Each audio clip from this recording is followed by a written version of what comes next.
In a stunning act of defiance, Turkey has turned its back on decades of cooperation with Israel. Without warning, President Erdogan cut off oil supplies to Israel in retaliation for their support of the controversial new Rail and Maritime Corridor. This aggressive sanction leaves Israel scrambling as tensions in the region reach a boiling point. In response to Turkey's bold move, a group of nations, including the United Arab Emirates, Jordan, Israel, and Saudi Arabia, have come together to create a groundbreaking rail connection known as the IMIC. This initiative, supported by both the US and the European Union, is set to revolutionize the way goods are transported between Europe and India. Instead of relying on Turkey, the IMIC opts for a sea route, serving as a direct challenge to China's ambitious Belt and Road Initiative, as highlighted by industry experts. However, Turkey perceives the IMIC as a significant threat to its long-standing pivotal role in facilitating trade between Europe and Asia. This marks a seismic shift in global trade dynamics, and its consequences are expected to be far-reaching. This development has led to a tense standoff, with President Erdogan issuing a stern warning to the United Arab Emirates, asserting that there can be no corridor without Turkey. Erdogan's counter-proposal hinges heavily on securing access to Iraq's Development Road Initiative, a critical transit route into Turkey from the oil-rich Basra district in southern Iraq. Former Minister Hakan Fidan has revealed that Turkey is actively engaged in negotiations with Iraq, the United Arab Emirates, and Qatar. Meanwhile, in Basra, construction has already commenced on the ambitious $7 billion development road project. Spearheaded by the Italian firm Progetti Europa Global, this endeavor aims to create a comprehensive road and rail network connecting the port of Grand Fao to various Iraqi cities, including Dwania, Najaf, Karbala, Baghdad, and Mosul. These networks will extend to the Turkish border through the town of Silopi, forging a direct link to Europe. Notably, this project is also expected to provide Iraq with access to Turkey's critical transportation networks, unlocking new opportunities for trade and economic growth. The unfolding events in the region have the potential to reshape international trade routes and exert a lasting influence on the geopolitical landscape in the years to come. The ambitious development road project also encompasses the construction of a significant port along the Mediterranean coast near the city of Mersin. The deputy governor of Mosul emphasized that Iraqi enterprises alone lack the capacity to handle such an immense endeavor.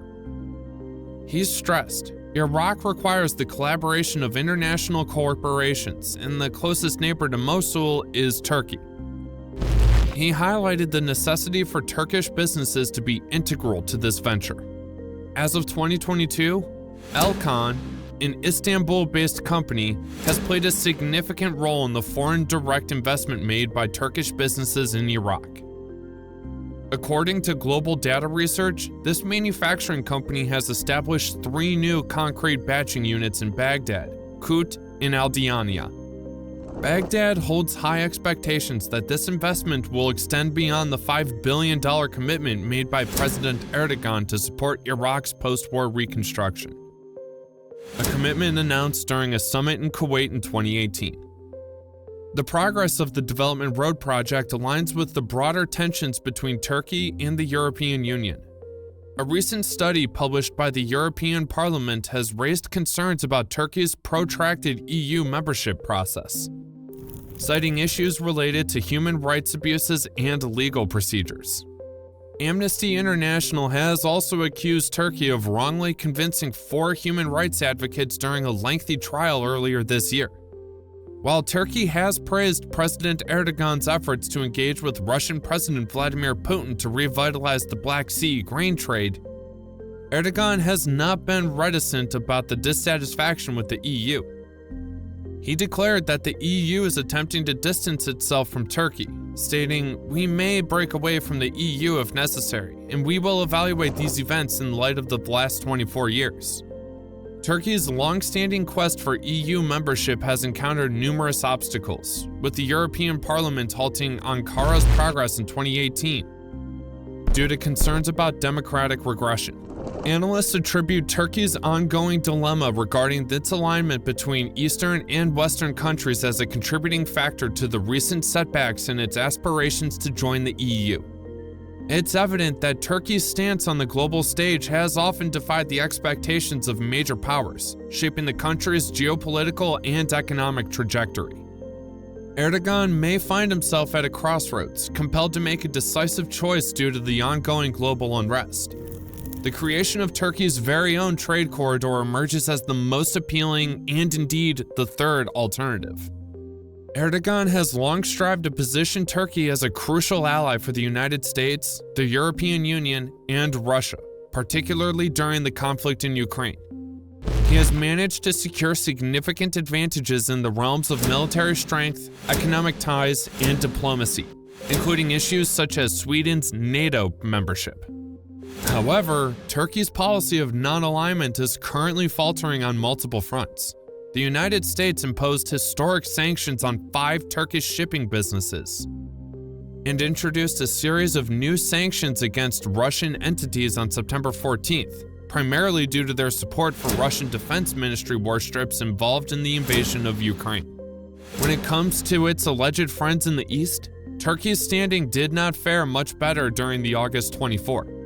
Turkey's exclusion from the BRICS, Brazil, Russia, India, China, and South Africa was a significant blow to its foreign policy aspirations. During the BRICS conference, Turkey was conspicuously left off the list of 6 newly invited nations, which included Argentina, Egypt, Ethiopia, Iran, Saudi Arabia, and the United Arab Emirates. This exclusion was largely attributed to President Putin's absence from the conference, and it's worth noting that Putin is a close ally to Erdogan. Turkey has been rising against its perceived lack of involvement in current efforts to shift global financial power away from the United States and the dominance of the dollar. According to Carolina Pinto, this situation underscores that Turkey's long-standing friend to all, enemy to none foreign policy, which has been effective for a time, may no longer serve the nation's interests in a world marked by increasingly divisive international relations. The outcome of this trade corridor drama is likely to have a significant impact on Turkey's future course of action. On a different note, Turkey's energy minister announced its intention to visit Israel soon to discuss gas delivery. During the ADAC Oil and Energy Exhibition and Conference in Abu Dhabi, Turkish Energy Minister Alperen Bayar stated that he would be visiting Israel in the coming weeks, with the focus on bringing Israeli natural gas to Turkey. Bayar emphasized that during a September meeting in New York, President Erdogan and Prime Minister Benjamin Netanyahu decided that he would personally negotiate the delivery of gas during a trip to Israel in November. The transmission of Israeli gas to Turkey and to Europe via Turkey is a flagship project and among the top priorities for both countries. Plans are already in place to turn this vision into a reality, paving the way for comprehensive energy cooperation between the two nations. That concludes today's video. Don't forget to like and subscribe to our channel so you won't miss any future updates. Thanks for watching, and we'll see you soon for more insightful content.